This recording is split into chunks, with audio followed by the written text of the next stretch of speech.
Welcome to NTD Evening News. Our top story tonight, a major development in the Nancy Guthrie case. Authorities releasing surveillance photos and video footage of an individual approaching the 84-year-old's home. Her daughter, Savannah Guthrie, responding. Arlene Richards brings us the update. President Trump reviewing and responding to that new surveillance footage released by the FBI, and the president accusing Canada of taking advantage of the U.S. as he threatens to block the opening of the Gordie Howe Bridge. Mario Tzu at the White House. Amid pressure from the U.S., Cuba is warning international airlines that there's no more jet fuel on the island. Arian Pazdar has the latest on the growing energy crisis in Cuba. Israeli Prime Minister Benjamin Netanyahu departs for the U.S. to meet with President Trump about Iran. This comes as satellite imagery reveals how the U.S. and Iran may be preparing for war. Jason Perry reports. Amid heavy tensions, acting ICE Director Todd Lyons and other immigration officials testify on Capitol Hill for the first time since two DHS-related shootings took place in Minnesota. Jason Blair with the key takeaways.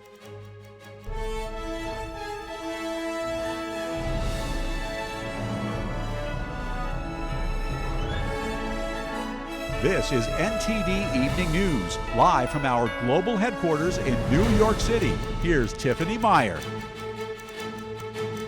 Good evening and thank you for joining us tonight. A major development in the search for Nancy Guthrie, the mother of Today's Show co-host Savannah Guthrie. Authorities releasing new images and video footage of a possible subject in the 84-year-old's disappearance. Her daughter immediately responding. NTD's Arlene Richards has the latest.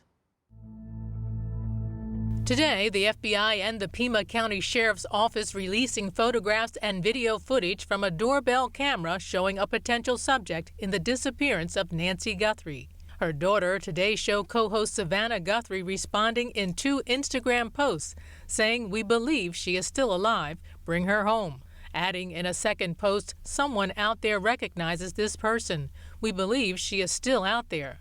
She asked the public to call the FBI or the Pima County Sheriff's Office with any information.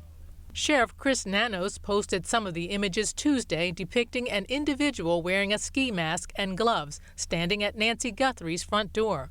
In close-up images and video footage, the person's gloved hand is seen tampering with the door camera. The camera was taken off of the door and has not been found. Nanos says in the post that the images were retrieved from backup data. He also says the individual is armed. FBI Director Kash Patel posted additional images and video footage of the individual, who was also seen wearing a backpack.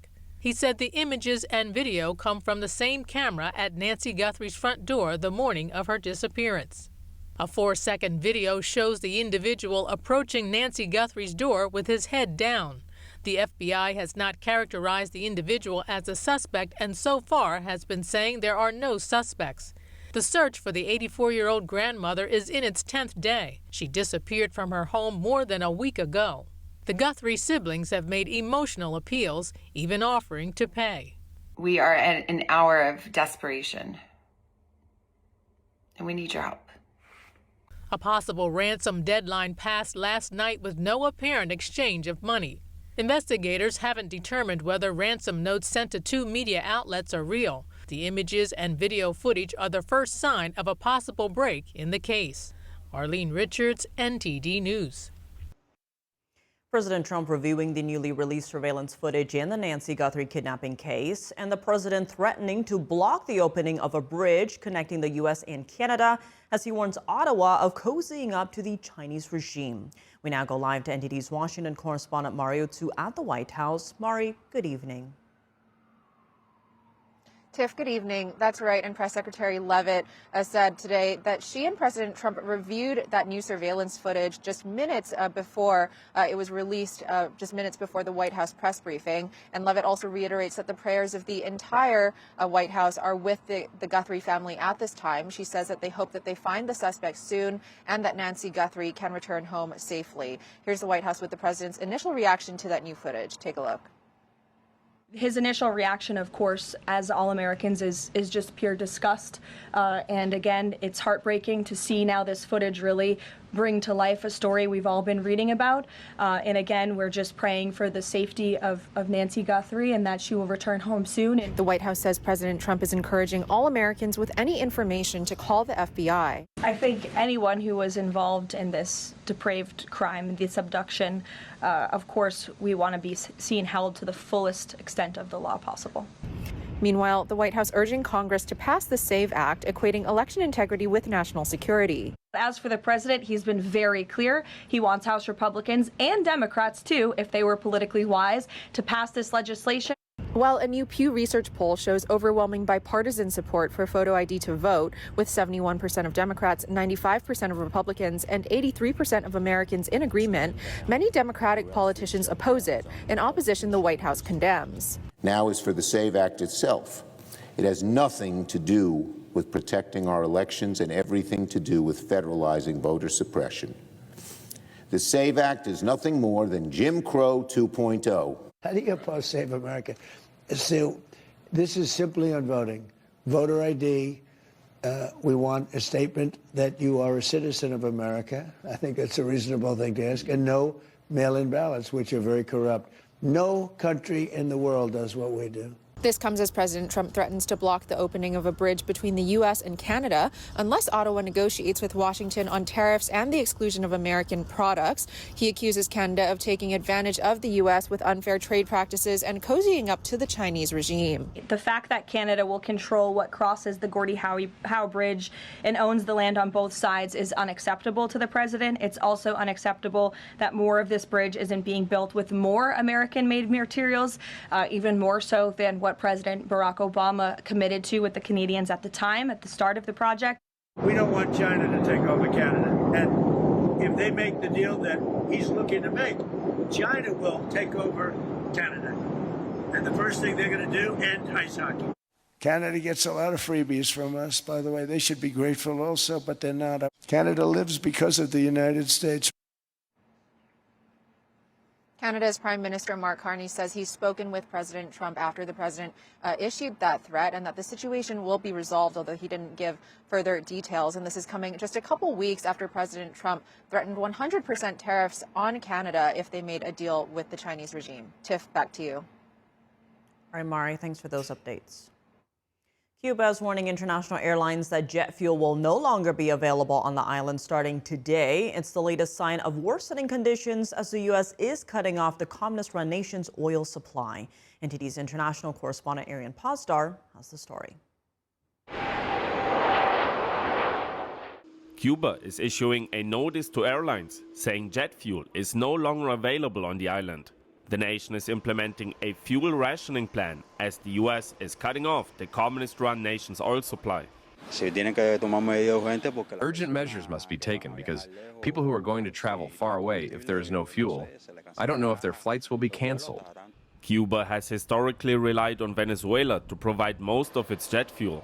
But the nation has not received any oil from its top ally since mid-December, when the U.S. moved to block the South American nation's exports. Cuba now has no income. They got all of their income from Venezuela, from the Venezuelan oil. They're not getting any of it. In late January, President Trump signed an executive order to impose a tariff on countries that sell or provide oil to Cuba. On Monday, Mexican President Claudia Sheinbaum confirmed that oil shipments from Mexico to Cuba have been halted. But she says Mexico still seeks to support the people of Cuba. Two vessels carrying around 800 tons of humanitarian aid departed Mexico on Sunday to support the island. We're going to help the people of Cuba, as we've always helped at any time peoples who need it. And now food was sent mainly, and more is going to be sent. The fuel shortage is strongly affecting everyday life in Cuba. Congresswoman Maria Salazar warns, do not travel to Cuba. There is no electricity, no food and no medicine. Only blackouts, hunger and repression. Don't risk your safety. A regime in its final hours is unpredictable and dangerous. The United Nations is monitoring the growing crisis. Disruptions to the delivery of clean water, medical care, food and other critical aid in parts of Cuba that were hard hit by Hurricane Melissa last October. The UN is seeking funding for a $70 million plan to help families recover from the aftermath of the hurricane. So far, the aid package is only 23% funded. Cuba's fuel rationing plan is set to last until March 11th. Arian Pastar, NTD News. Israeli Prime Minister Benjamin Netanyahu departing for the U.S. ahead of his upcoming meeting with President Trump. The two are expected to discuss growing tensions with Iran over its nuclear program. NTD's Jason Perry has the update. Israeli Prime Minister Benjamin Netanyahu was surrounded by security as he prepared to board his flight to the U.S. He told reporters that it was going to be his 7th meeting with President Trump during Trump's second term and said the two were going to discuss Iran. I will present to the president our ideas about the principles in the negotiations, the important principles, and in my opinion, they are important not only for Israel, but for everyone in the world who wants peace and security in the Middle East. U.S. Ambassador to Israel Mike Huckabee said he thinks everyone would like to see something get resolved without a war. It'll be up to Iran. They insist on holding nuclear weaponry and enriched uranium, and I think the president's made it very clear that's not acceptable. On the same day, Iran's top security official Ali Larijani met with the leader of Oman, where last week's talks between the U.S. and Iran took place. Larijani said this during an interview with Oman state-run media. From the beginning, we believe that war does not resolve matters between the two countries, and the regional disputes between Iran and the West must be resolved through dialogue. This comes as both Iran and the U.S. are preparing for a possible war if Iran cannot reach a nuclear deal with the U.S. According to satellite imagery analyzed by Reuters, U.S. forces at Al Udeid military air base in Qatar put missiles into truck launchers, giving the U.S. military the ability to move the missiles more quickly if necessary. And according to the Jerusalem Post, experts reviewed satellite imagery of an Iranian nuclear facility and said Iran was preparing for the possibility of a U.S. strike by covering the entrances to the facility with dirt. Meanwhile, Netanyahu also said he's planning to discuss the Gaza Strip with President Trump as well. Israeli forces and the Hamas terrorist group have reportedly continued to attack each other despite the ceasefire. However, according to the spokesman for Indonesia's president, a proposed multinational peacekeeping force for the Gaza Strip could total about 20,000 troops. And Indonesia estimates that it could contribute up to 8,000 troops to the Gaza Strip. Jason Perry, NTD News. Officials from ICE and Customs and Border Protection testify on Capitol Hill amid tensions surrounding immigration enforcement operations. Republican lawmakers are stressing the importance of having so-called sanctuary cities communicate with ICE, while Democrats are calling on Homeland Security Secretary Kristi Noem to resign. NTD correspondent Jason Blair has the takeaways. Enforcing immigration law is not optional. We must take the temperature down and look at the record of enforcement actions through rational eyes. Following tensions and social unrest in Minnesota and other parts of the country, House lawmakers brought in immigration officials to testify on Capitol Hill. Rep. Ryan McKenzie says that in many areas, jails aren't telling ICE when illegal immigrants are being released, so ICE can come to the jail and arrest them for deportation. In our case, members of Tren de Aragua, domestic abusers, have been released onto the street, and ICE had to stake out that location, making the arrests in an unsecure way out in the local community. Some Democrats called on Department of Homeland Security Secretary Kristi Noem to resign. Donald Trump and Kristi Noem are doing real damage to this country and to the department that was stood up 25 years ago in the wake of 9/11. Some Republicans highlighted the importance of what ICE has been doing. What are the consequences of not enforcing federal immigration laws? Sir, if you look at what ICE has done, if you look at the amount of, as I said earlier, the amount of known and suspected terrorists that we removed from the country, just that impact alone, along with the 7,800 gang members, makes a significant impact on public safety and national security. Go to the Department of Homeland Security website and Google your area and look at who's being picked up in your backyard. That's how we recenter this conversation to truth. Acting ICE Director Todd Lyons was asked to step down. Mr. Lyons, will you resign from ICE? No, sir, I won't. Why not? Because, sir, that child that you're showing right there, the men and women of ICE took care of him when his father abandoned him and ran from law enforcement. Lyons says that law enforcement in Minneapolis was told to not cooperate with ICE. Which led to ICE officers and agents, as well as our other federal partners, pretty much having to defend themselves from whatever impediment, riots, or protests. Were they told by local elected officials not to cooperate? Yes, sir. Lyons also highlighted some stats of ICE's work during the first year of the Trump administration. ICE has conducted nearly 379,000 arrests. Among those arrests were more than 7,000 suspected gang members and over 1,400 known as suspected terrorists. Reporting in Washington, D.C., Jason Blair, NTD News. Coming up, restoring faith in America's electoral system. A House hearing today delves into ways to reform federal elections, from limiting mail-in ballots to mandating proof of citizenship. Sam Wong has details on the latest legislation. And Verizon, T-Mobile, and AT&T testifying before the Senate today. They shared what they did when then Special Counsel Jack Smith subpoenaed the personal phone records of Republican senators. David Lamb with the key takeaways.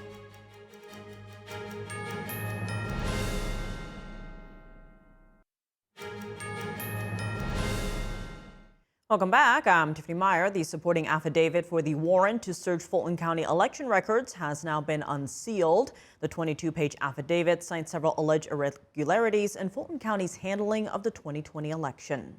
It comes after a federal judge in Georgia ordered the move following an FBI raid that took place late last month to seize the ballots from the 2020 election. The raid was done under a judicial warrant. The newly unsealed affidavit concludes that there were deficiencies in the election records, such as missing ballot images and duplicated ballots. It also warns of targets destroying or tampering with evidence, which potentially indicates why the election records were seized. Restoring trust in federal elections. On Capitol Hill today, House lawmakers exploring ways to reform the electoral system, with Republicans proposing legislation dubbed the Make Elections Great Again Act.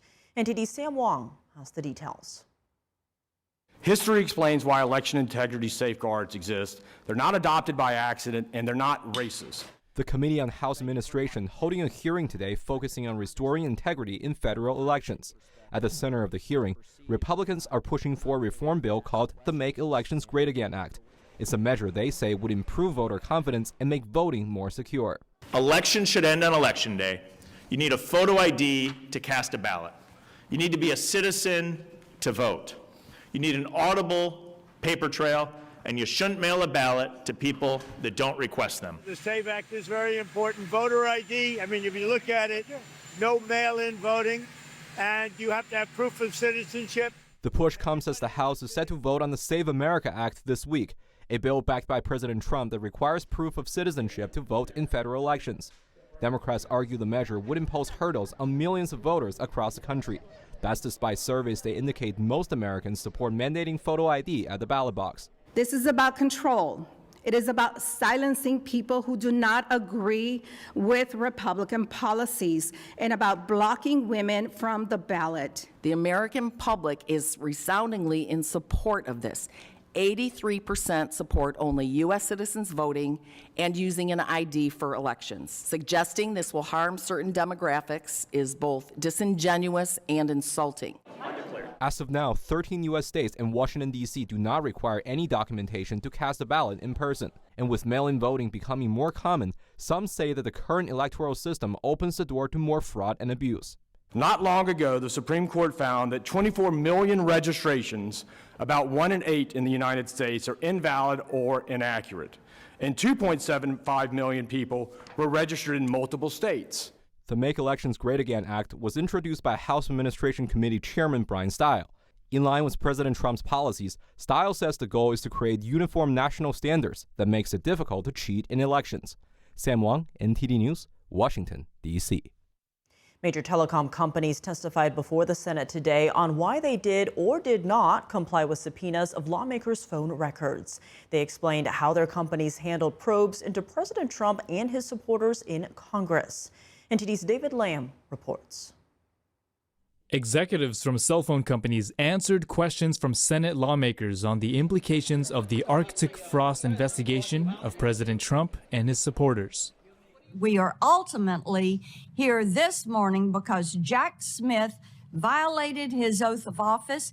He trampled on Americans' rights that are enshrined in the Constitution, all for one reason: to go after President Donald Trump and conservatives across this great nation. A Senate investigation found that Special Counsel Jack Smith's office had issued 197 subpoenas to over 430 conservative organizations and individuals as part of the Arctic Frost probe. The Biden administration's Justice Department launched the probe in 2022 in connection with Trump's challenge to the 2020 election. AT&T, Verizon, and T-Mobile were asked under oath to explain why they did or did not comply with Jack Smith's secret subpoenas. We were compelled to provide this information under the law, and we complied. No matter who is the subject of a subpoena, Verizon cannot ignore a valid legal demand or a court order.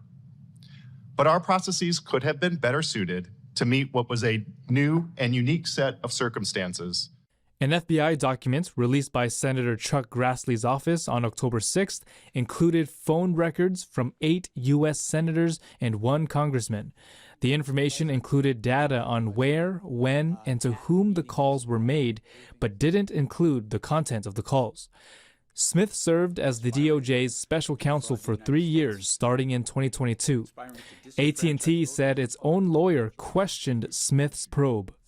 She identified the potential constitutional issue, saying, quote, "The users of the telephone numbers potentially implicate the protections of the speech or debate clause."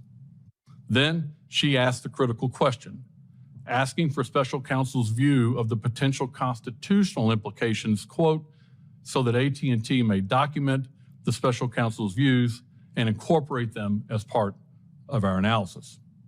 Special counsel's office never responded to that email, at least not substantively. Attorney General Pam Bondi called the operation an unconstitutional, undemocratic abuse of power. I'm interested in why you didn't do any of the basic investigation. Ask a question, you get a subpoena for all of these numbers, and your testimony is you just handed over the documents, you didn't do anything?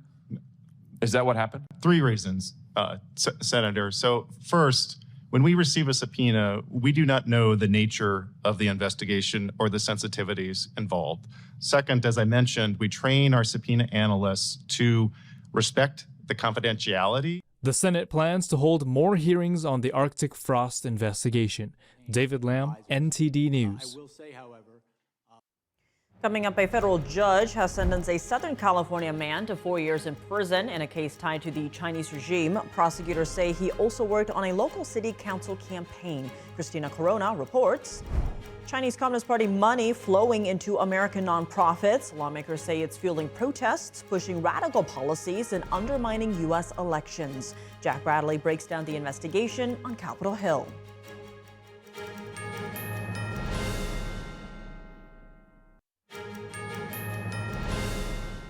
Welcome back. I'm Tiffany Meyer. A Southern California man is headed to federal prison after prosecutors say he secretly worked as an agent of the Chinese regime. They also say he helped a local city council candidate win office. NTD's Christina Corona reports.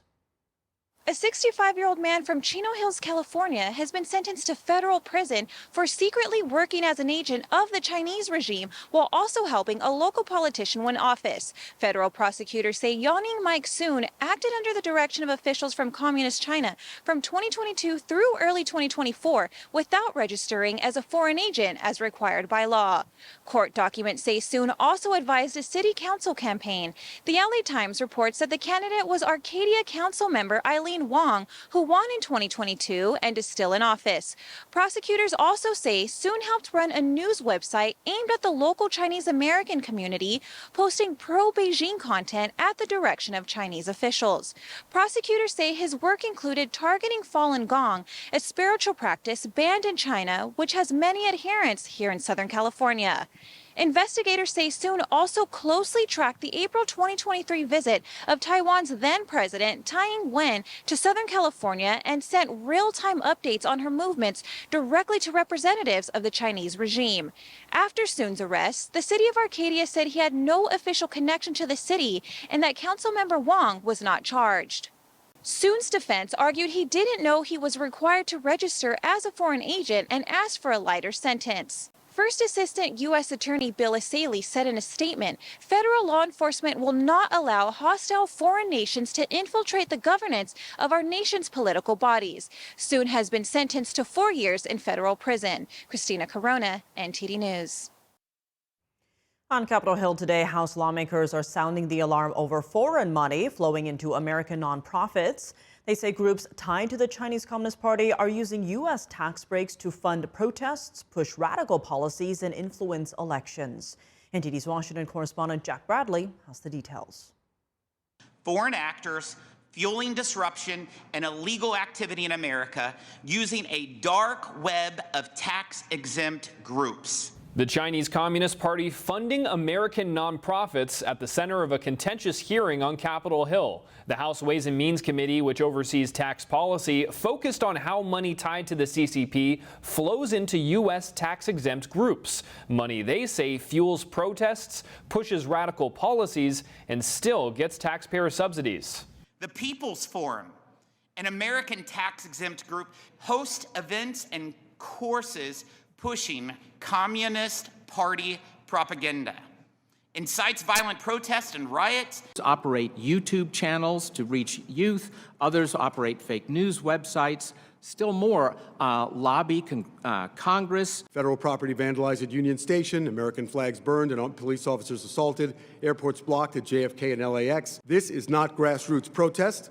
It is a repeatable system for paralyzing American infrastructure on demand, financed through U.S. tax law and aligned with a hostile foreign power. One example is billionaire Neville Roy Singham, a former U.S. tech executive now based in Shanghai. The panel says Singham funnels millions to shell companies that then fund nonprofits, which in turn train protesters and even spread pro-CCP propaganda. Neville Roy Singham donated over $20 million to the People's Forum through shell companies. Witnesses say that the problem is the tax code itself. They argue loopholes allow unlimited foreign cash into nonprofits without disclosure. There is no real requirement that discloses anywhere that they are receiving foreign funds. This is a huge threat to foreign interference in our elections. Many also tying the funding directly to swaying U.S. policy. Most recently, nonprofit groups have joined a push to defund ICE and attack law enforcement after receiving hundreds of thousands of dollars in donations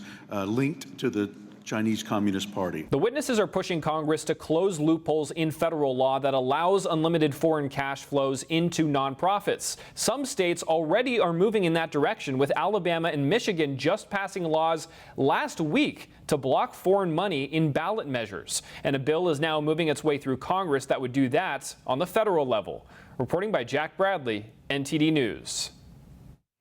And joining us now to unpack all of this is an excellent panel. We have independent journalist Nate Friedman. He's also the host of the Nate Friedman Show. We're also joined by Adam Savitt. He's the director of the China Policy Initiative at the America First Policy Institute.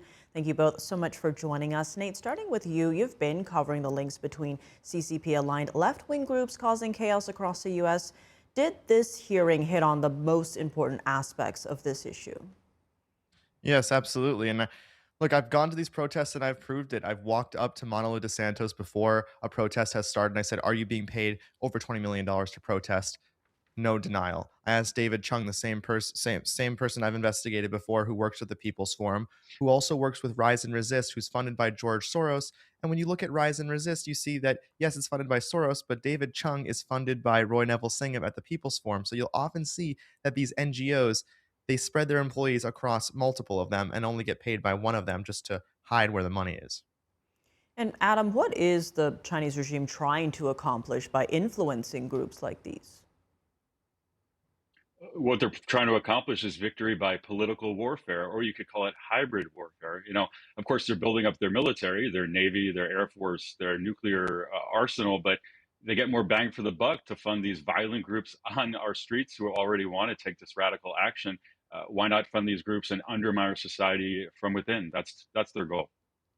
And Nate, one name that keeps popping up here is Neville Roy Singham. He's an American, but currently resides in China. Now, you and I have spoken about him before, but unpack for us why there is so much focus on him and what groups is he accused of propping up?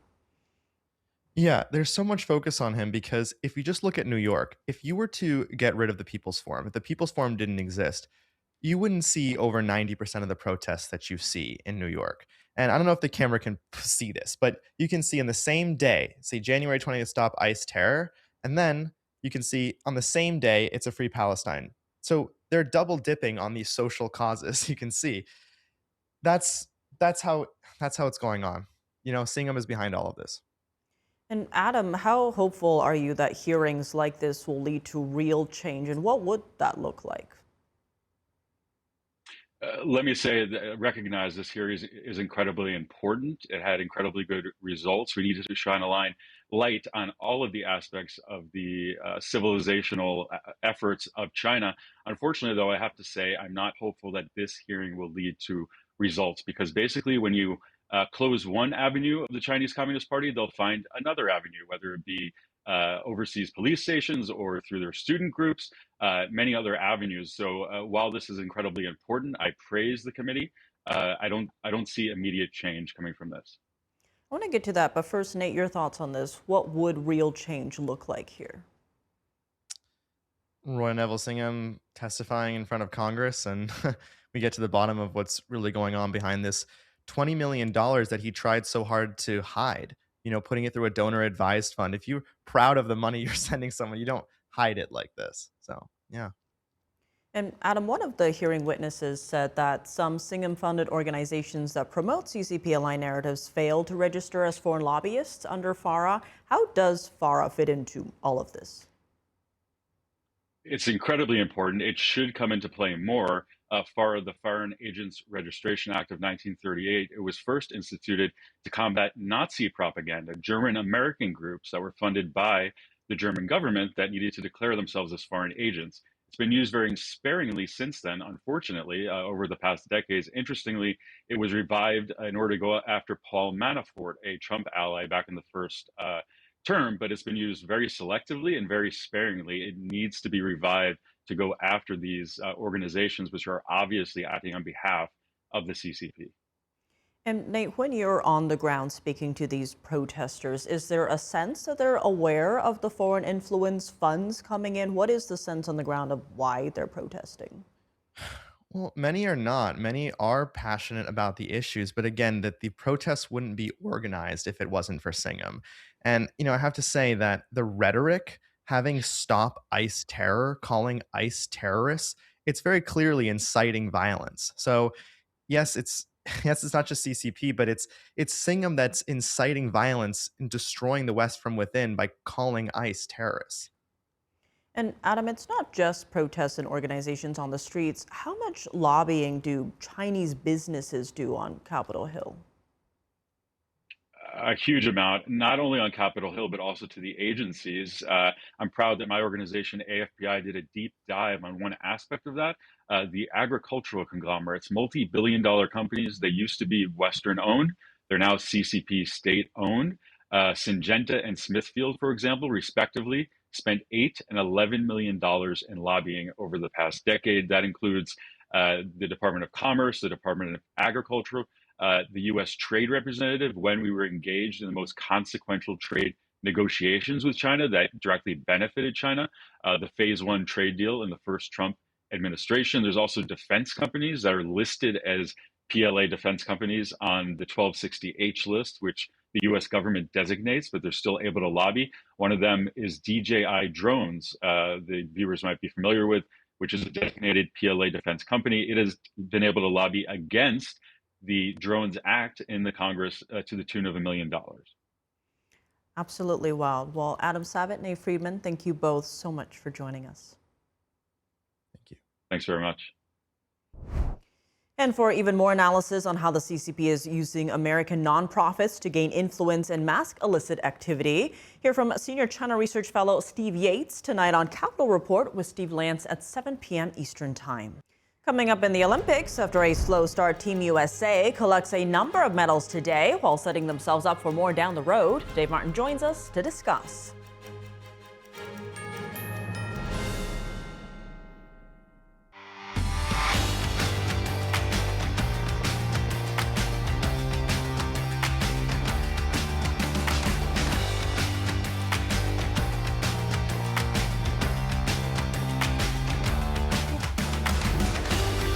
And now for your sports news, we join by NTD's Dave Martin. Dave, the Olympics are continuing, so let's get right to it. 10 medals up for grabs today in the Olympics. How did Team USA fare? They fared well, Tiff. Let me tell you here. Let's run down some of the medals won by Team USA today. There were 5 in all. First, defending gold medal champion Alex Hall took silver in the men's free ski slope style run, so congratulations to him. Then in the men's cross-country skiing, American Ben Ogden won silver. That's the first Olympic medal by an American man in this competition since 1976. Really amazing performance there. In women's alpine skiing, the Americans did well there too, taking home bronze. In curling, this is the mixed doubles competition. The U.S. lost 6-5 to Sweden in the gold medal game today, though that still means they take home the silver. And finally, in women's luge, American Ashley Farquharson came away with bronze. She's just the second American woman to win an Olympic medal in this sport, so an amazing job by her. So let's take a look at the leaderboard right now. Now, Sweden, the runaway winner, leader in gold medals with 6. Nobody else has even more than 3. You've got Germany and Sweden there. They are also the leader in total medals here with 12. Italy second in total medals with 11. The U.S. right now, according to the leaderboard, they are in 5th place. You've got 2 golds, you've got 3 silvers, and 2 bronze medals. So that's 7 in all for Team USA. Now, FYI, we are through 27 of the medaling events out of 116, so we're just a quarter of a way through the game, so a whole lot more medals to be awarded, although I will tell you, Norway technically, historically does very well in the Olympics, you know, a cold weather country over there, so we're at a bit of a disadvantage. This isn't like the summer games. We're close here, though, so. I was gonna say, looking at that leaderboard, looks pretty snowy. It's not looking great for the U.S. as far as catching Norway, but for being not really a cold weather country, we do pretty well, too. All right, well, elsewhere at the Winter Games, Team USA's women's hockey team had a pretty big win today. Yeah, the Americans beat the Canadians 5-0. Now, that is their largest margin of victory over their rivals from the North in the Olympic Games, in the Olympic play anyway. Now, this was a preliminary round game. The quarterfinals don't start until this weekend. I'm sure Canada and USA will be in it. But if history is any indication, this is a preview of the gold medal game. Now, women's hockey was not an Olympic sport until 1998. It's been dominated by these 2 countries. 6 of the 7 gold medal games have come down to U.S. versus Canada. Canada has won 4 out of those 6 times. Now, right now, Team USA absolutely cruising through the competition. Through 4 games, they have outscored their opponents by a score of 20-1. They've won all 4 games, of course, so things are looking good for Team USA, although I don't want to get my hopes up too much. They've been crushed before by Canada in the gold medal game before. 2014, Tiff, are you ready for this one? Gold medal game. U.S. women were leading 2-0 with less than 5 minutes left. Canada somehow got a goal in. They ended up tying it with 55 seconds left, and they then won it in overtime. The maddening thing is, the tying goal was with 55 seconds left. But a minute before that, the U.S. missed an open net opportunity. The puck went off of the post. No goalie there, open net. Had it gone in, they would have won. That was a deflating win. Imagine you have 2-0, 5 minutes to go, end up losing in overtime. That was a crushing defeat. So hopefully we don't have a repeat of that this year. Team USA women's hockey looking very good. Can't wait for the men's hockey to start either. Get a lot of rough play probably in those games, huh? I was gonna ask, are they, lined up to play, or is it a lot of fights, first? Well, there certainly will be. I would imagine there'll be plenty of fights in the men's game, especially if the competition that we had last year and the 4 nations face-off is an indication. Those 2 U.S. versus Canada games were very intense. There was some fighting in those games, certainly some rough play, but it was very fierce competition. Canada ended up beating us in the end anyway. We beat them the first game, but then for the one that counted, they beat us. So either way, though, I just like those, really intense competitions. And U.S. versus Canada in hockey is always intense, even if they usually come out on top. Makes for good TV. Makes for good TV. I'm looking forward to watching that on TV. Well, Dave, as always, thanks for joining us. Thank you, Tiff. And that's all for today's news. For round-the-clock coverage, visit us at ntd.com/live or download our NTD app. Thanks for tuning in. I'm Tiffany Meyer. Good night.